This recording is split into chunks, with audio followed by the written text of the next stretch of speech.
Within this video, we're going to go ahead and start working through our Lesson 5, Pulleys of the Rube Goldberg machines.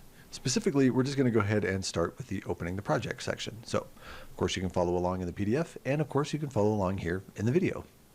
As a quick reminder, if you have any of the other lessons open, we want to go ahead and close those down so we're all working from the same place.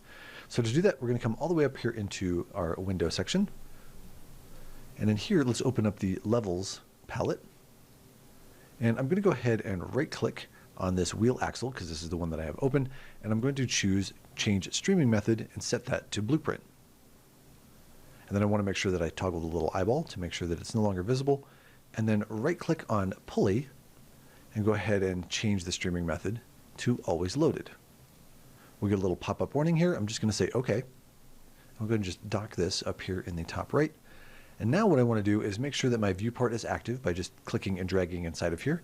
And I'm going to press the 5 key on the keyboard to set the camera right where we need it. So now we can go ahead and move on with the lesson.